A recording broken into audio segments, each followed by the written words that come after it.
더 빠르게, 더 강하게, 더 선명하게 행동하겠습니다. 조국혁신당 대변인 강미정입니다. 조국혁신당은 일하고 싶습니다. 22대 국회가 문을 연 지 어느덧 2주가 지났습니다. 조국혁신당 국회의원 12명은 일하고 싶습니다. 국민의힘은 법제사법위원회 위원장 등 특정 상임위원장 자리를 달라고 국회를 보이콧할 때가 아닙니다. 때를 쓸 때가 아니란 말입니다. 원 구성을 마무리하고 나라와 국민을 위해 일을 해야 합니다. 국민의힘이 때를 쓰면서 우리 당에 주지 않으면 국회 안 간다 이렇게 버티는 상임위의 특징이 있습니다. 국민들께서 22대 국회에서 반드시 하라고 명령한 일들을 못하게 하기 위해서입니다. 국민의힘은 일하는 국회를 말하면서도 정작 해야 할 일을 막으려 안간 힘을 씁니다. 안쓰럽습니다. 법사위원장은 순직해병특검법, 김건희 종합특검법과 조국혁신당 1호 법안인 한동훈 특검법을 처리할 예정입니다. 국민의힘이 법사위원장을 맡으면 회의를 열지 않고 파행시킬 겁니다.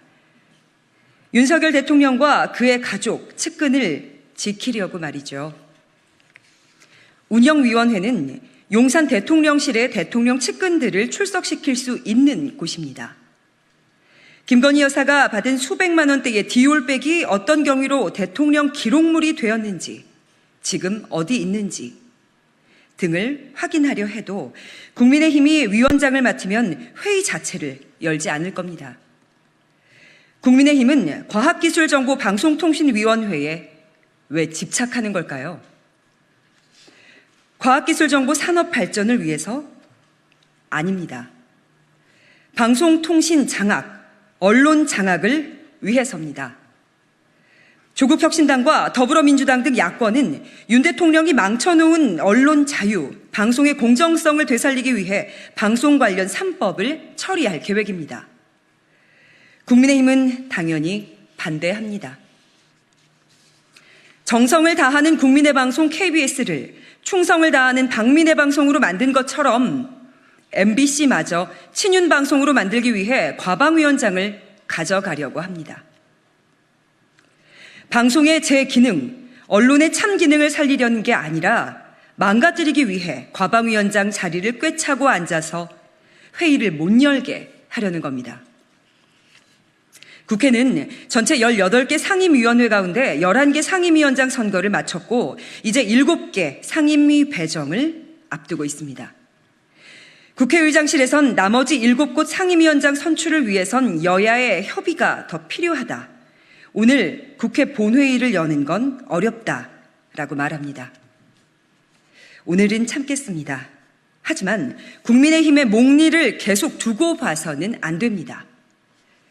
조국혁신당이 권고합니다.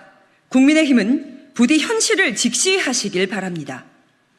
앞으로 윤석열 정부가 야권의 도움 없이 통과시킬 수 있는 법안은 하나도 없습니다.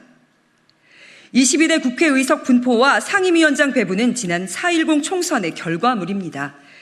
3년은 너무 길다는 민심이 윤석열 검찰 독재 정권을 심판하고 국정기조를 바꾸라고 명령한 겁니다. 그런데도 윤 대통령과 국민의힘은 정신을 못 차리고 공공연하게 여야가 합의하지 않은 법안에는 거부권을 행사할 것이라고 합니다. 윤 대통령과 국민의힘의 공언대로 행동한다면 결론은 뻔합니다. 올 연말까지 윤 대통령이 거부권을 행사할 법안은 45개가 넘을 겁니다. 윤 대통령이 이승만 전 대통령 12년 가까이 집권한 반면 윤 정부는 3년도 되지 않는 집권기간 동안 이승만의 기록을 깨는 겁니다. 윤 대통령도 국민의힘도 불행한 결말을 맞게 될 겁니다. 국민의힘은 더 늦기 전에 국회로 돌아와서 원 구성에 협력하시길 바랍니다.